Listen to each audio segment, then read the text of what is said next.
नमस्ते मेरे प्यारे विद्यार्थियों, आप सभी का आपके अपने चैनल हिंदी विद दीप्ति मेहता में हार्दिक स्वागत एवं अभिनंदन। जैसा कि हम कक्षा 10th की क्षितिज पाठ्य पुस्तक पढ़ रहे थे, जिसके अंतर्गत हमने 4 पाठ कंप्लीट कर लिए थे। हमारा 5वां काव्य खंड है सूर्यकांत त्रिपाठी निराला की 2 कविताएं है इसमें सम्मिलित, उत्साह और एक अट नहीं रही है। मैं पढ़ाने से पहले आपको एक बात बताना चाहूँगी कि अभी बच्चों के सामने बहुत सारी मुसीबत सामने आ गई है कि बच्चे रीट की तैयारी करें कि सेकेंड ग्रेड पढ़े कि किस का पढ़े। तो बच्चों, अभी किसी की भी वैकेंसी अपने सामने आई नहीं है। जब तक वैकेंसी नहीं आएगी, पहले एग्ज़ाम कौन सा होगा हम कह नहीं सकते हैं। जैसे सेकेंड ग्रेड की वैकेंसी आ जाती है, अगर हमें एग्ज़ाम की डेट पता चल जाती है या हम रीट आ जाती है, रीट की हम डेट सामने आ जाती है, तो हम उसके अनुसार तैयारी कर सकते हैं। दूसरा, एक हमारी रुचि कि हम किस में सबसे अच्छी तैयारी कर सकते हैं। जिसमें हम बहुत अच्छी तैयारी कर सकते हैं उसको हमें चुनना चाहिए, रीट या सेकेंड ग्रेड, जिसमें हमारी अच्छी कमांड हो। तो आप देख लीजिएगा आपकी किस में अच्छी कमांड है। आप रीट में तैयारी करना चाहते हैं या आप सेकेंड ग्रेड में तैयारी करना चाहते हैं, उसके अनुसार आप चुनाव कीजिएगा। चलिए हम चौथे पाठ की तरफ अग्रसर होते हैं। सूर्यकांत त्रिपाठी निराला जी उनका उपनाम है। उनको उनके व्यक्तित्व के कारण निराला नाम उनका पड़ा था, क्योंकि वह स्वतंत्र रूप से जीने वाले थे। किसी के निरालेपन था, उनका जो स्वभाव था एकदम से निराले थे वो, इसलिए उनका नाम निराला पड़ा। देखिए जीवन परिचय जान लेते हैं। सूर्यकांत त्रिपाठी निराला का जन्म बंगाल के महिषादल में सन 1899 में हुआ था। वे मूलतः गढ़ाकोला जिला उन्नाव उत्तर प्रदेश के निवासी थे, पर वहां जाकर बस गए थे।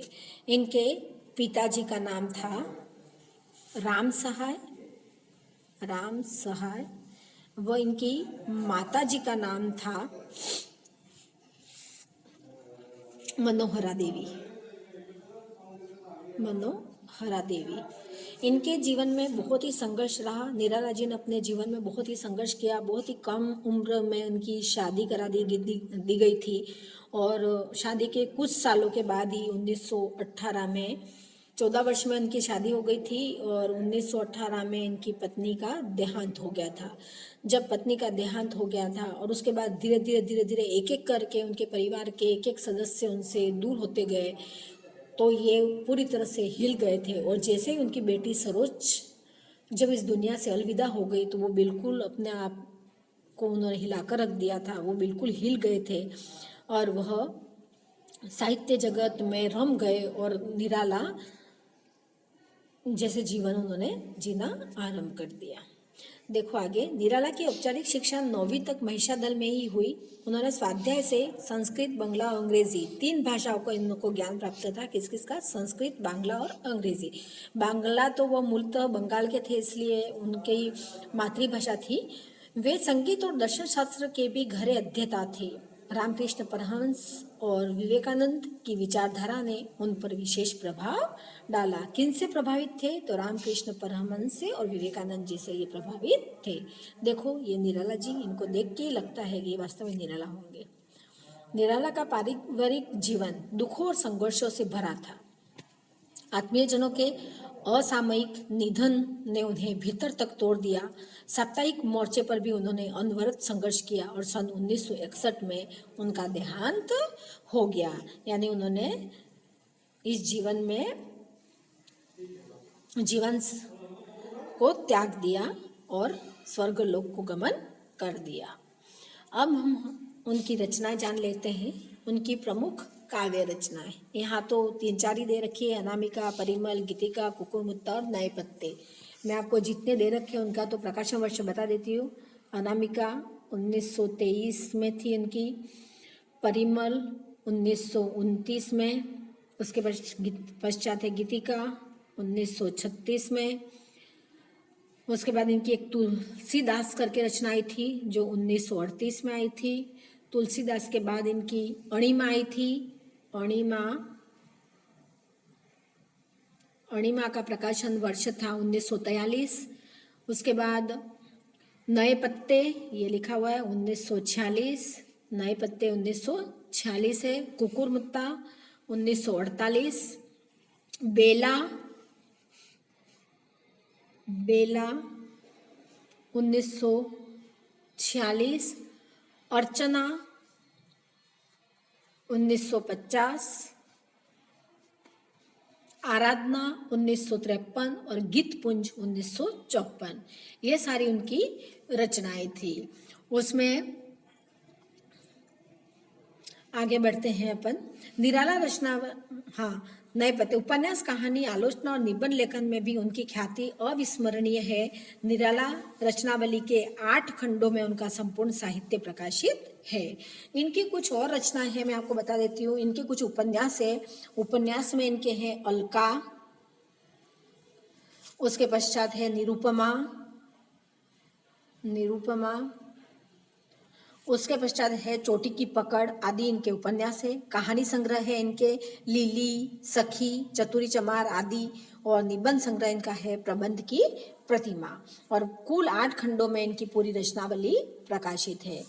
निराला विस्तृत सरोकार के कवि है। दार्शनिकता, विद्रोह, क्रांति, प्रेम की तरलता और प्रकृति का विराट तथा उदात्त चित्र उनकी रचनाओं में उपस्थित है। उनके विद्रोही स्वभाव ने कविता के भाव जगत और शिल्प जगत में नए प्रयोगों को संभव किया। छायावादी रचनाकारों में उन्होंने सबसे पहले मुक्त छंद का प्रयोग किया और इनकी सबसे पहले मुक्त छंद की रचना थी जूही की कली। मैं आपको बता देती हूँ, ये बहुत सी बार एग्जाम पूछा गया है कि सबसे पहले मुक्त छंद की रचना किसने लिखी थी, तो निराला जी ने लिखी थी। और कौन सी लिखी थी, तो जूही की कली, जो उसका प्रकाशन वर्ष है 1916। उसके पश्चात आगे देखते हैं अपन। शोषित, उपेक्षित, पीड़ित और प्रताड़ित जन के प्रति उनकी कविता में जहां गहरी सहानुभूति का भाव मिलता है, वहीं शोषक वर्ग और सत्ता के प्रति प्रचंड प्रतिकार का भाव भी मिलता है। दूसरा बता दूं, इनकी 3 पत्रिकाएं थी जिन्होंने इनका संपादन किया था। पहली पत्रिका है समन्वय, जिनके संपादक निराला जी थे। मतवाला और तीसरी पत्रिका है सुधा। ये 3 पत्रिका आपको ध्यान रखनी है, जिनके संपादक कौन थे, निराला जी थे।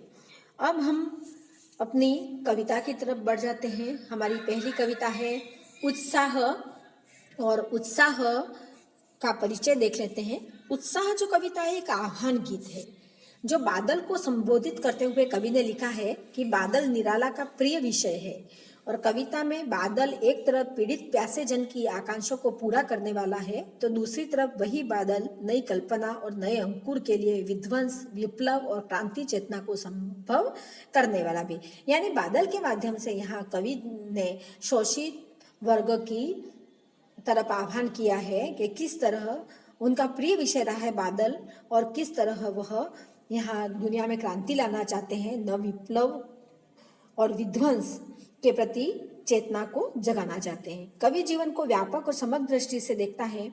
कविता में ललित कल्पना और क्रांति चेतना दोनों है। सामाजिक क्रांति या बदलाव में साहित्य की भूमिका महत्वपूर्ण होती है।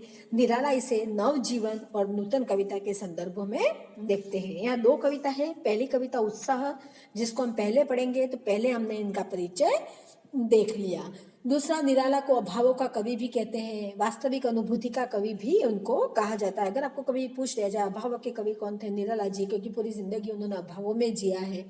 और वास्तविक अनुभूति के कवि, क्योंकि उन्होंने जो सहा है वो उन्होंने लिखा है, इसलिए वास्तविक अनुभूति का कवि भी इनको कहा जाता है। देखो, ये सबसे पहले चित्र दे रखा है बादलों का, पूरे आकाश में बादल छाए हुए हैं कविता का, और ये घर घर घुमड़ घुमड़ कर बरसने के लिए कवि उनको आह्वान कर रहा है। यानी उनका प्रिय विषय बादल है। उन्होंने बादल को संबोधित करते हुए बहुत सारी कविताएं लिखी है।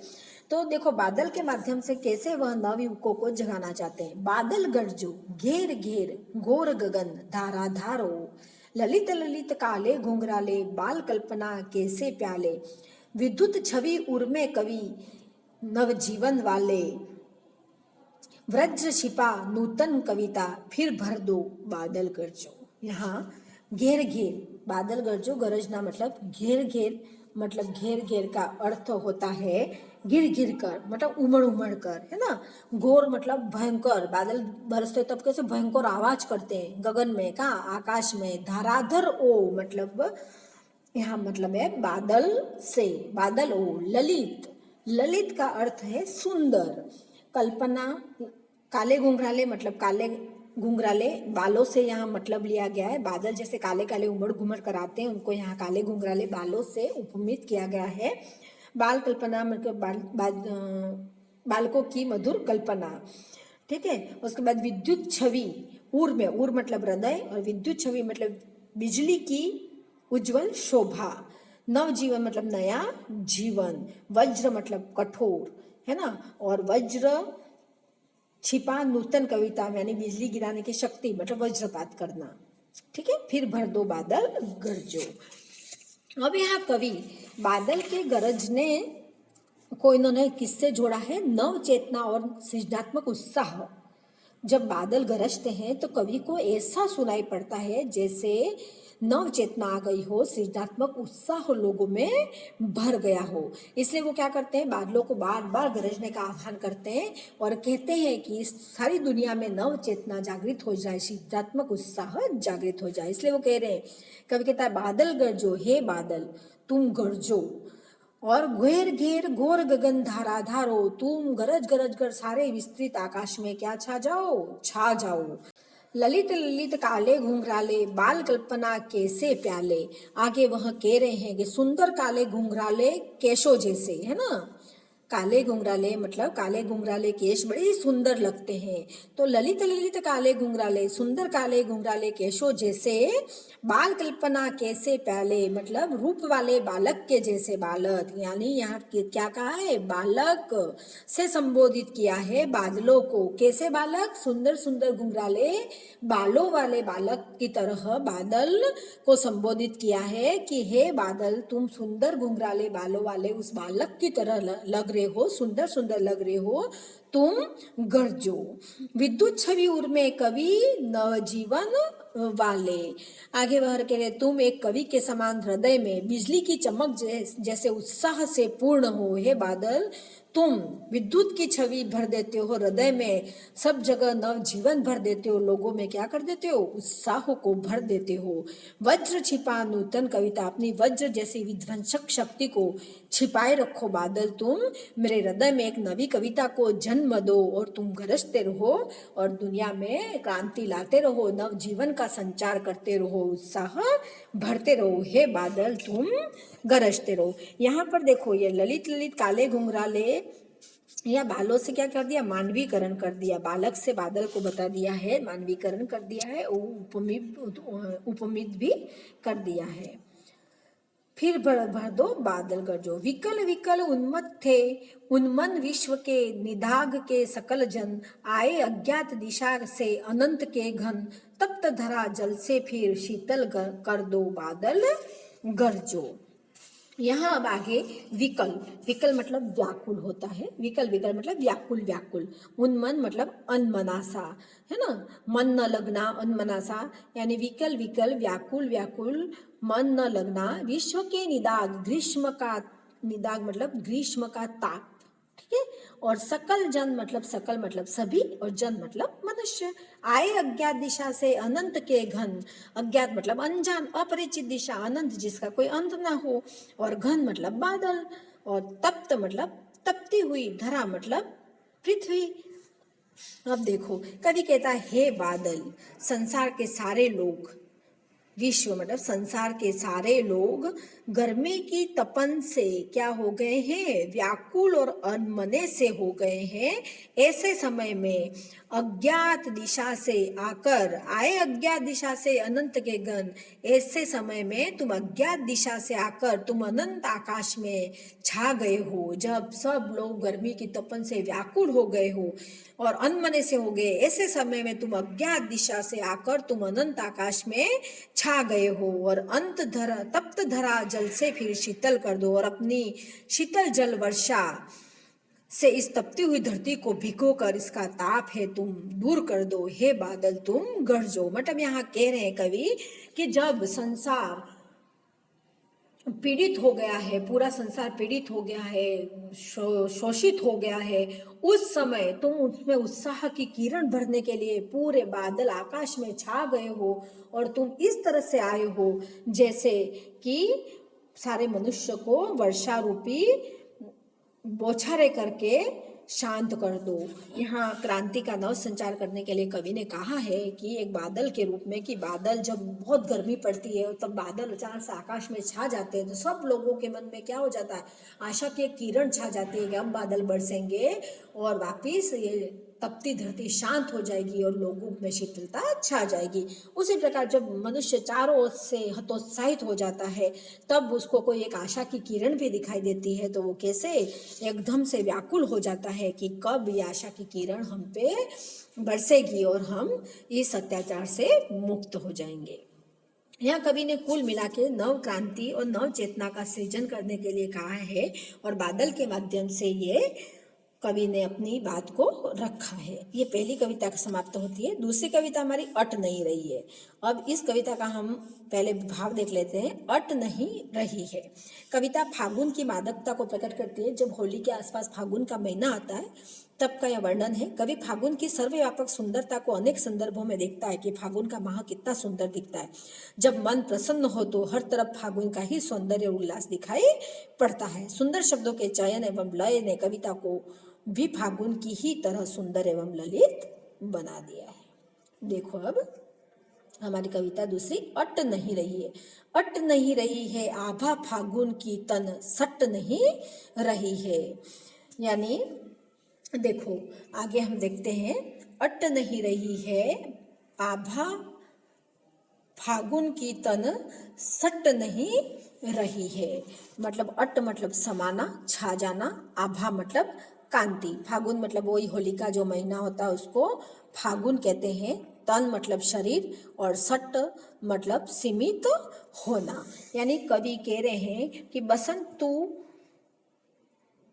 आने वाले फागुन मास की प्राकृतिक शोभा का यहाँ बसंत ऋतु के बाद जब हमारा फागुन मास आता है तब हमारा प्राकृतिक वातावरण कैसा हो जाता है उसका यहाँ कवि वर्णन करते हुए कहता है कि फागुन मास का यह असीम प्राकृतिक सौंदर्य इतना विविध और व्यापक है ना, कि वह आंखों में समा नहीं पा रहा है। अट नहीं रही है, वो आंखों में समा नहीं पा रहा है।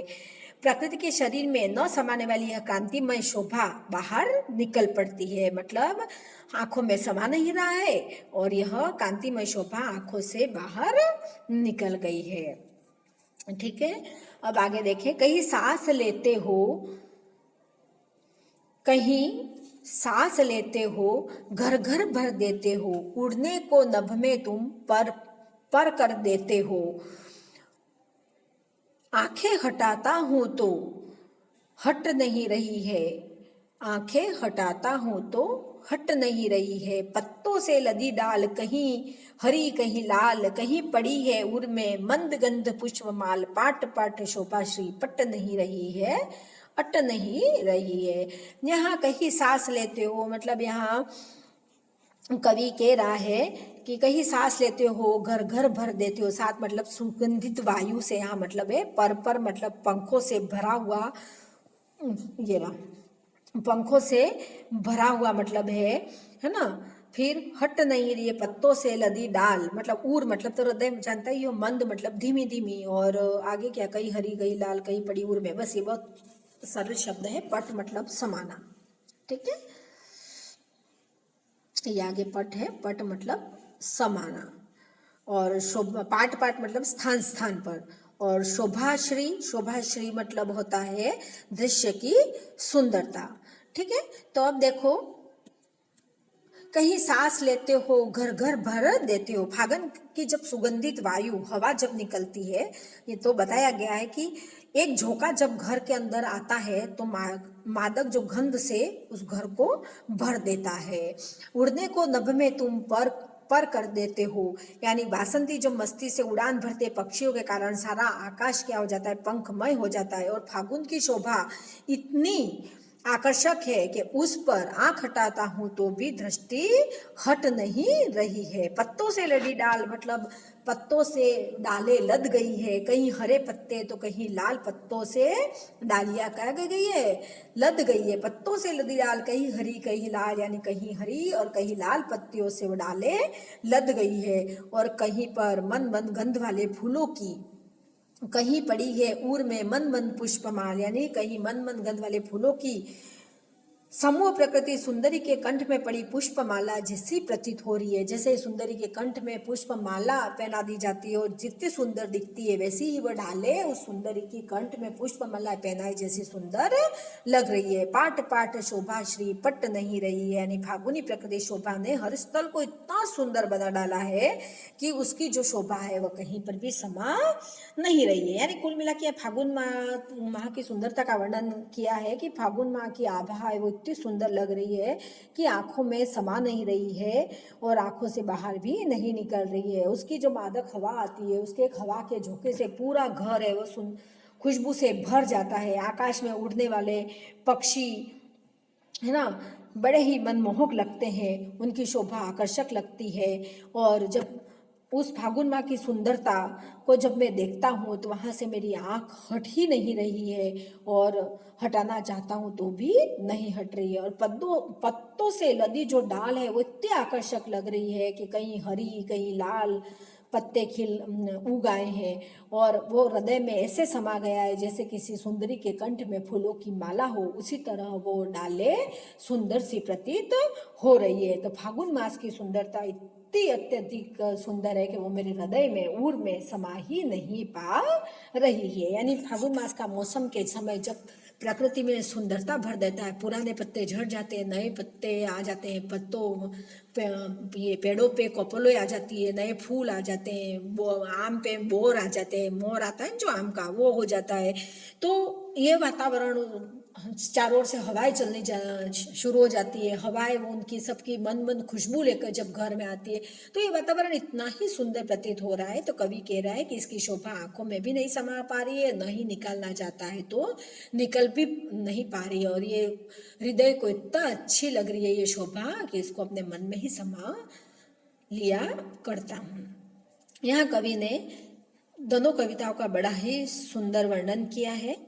अपन एक बार और देख लेते हैं। धराधार, बादल, उन्मन मतलब अनमना सा, कहीं मन में न टिकने की स्थिति, निदाग, गर्मी, सकल, सब सारे, आभा, चमक, वज्र, कठोर, भीषण, अर्थ समाना प्रविष्ट, पाट पाट, जगह जगह, शोभाशी, सौंदर्य से भरपूर और पट समा नहीं रही है। इस कविता में निराला फागुन के सौंदर्य में डूब गए हैं। उसमें फागुन की आभा रच गई है, ऐसी आभा जिसे न शब्दों से अलग किया जा सकता है न फागुन से। फूटे हैं आमों में बोर, भोरे वन वन टूटे हैं। देखो ये मैंने अभी कहा था ना, आमों में बोर आ जाते हैं। होली मची ठोर ठोर, सभी बंधन छूटे हैं। फागुन के रंग राग, बाग वन फाग मचा है। भर गए मोती के झाग, झनों के मन लूटे हैं। माथे अबीर से लाल, गाल सिंदूर के देखे, आंखें हुई गुलाल, गेरू के ठेले कुटे हैं। इसमें ये फागुन मास का ही वर्णन किया है कि आमों पे बोर आ जाते हैं, भोर है वो वन वन मंडराने लग जाते हैं, है ना।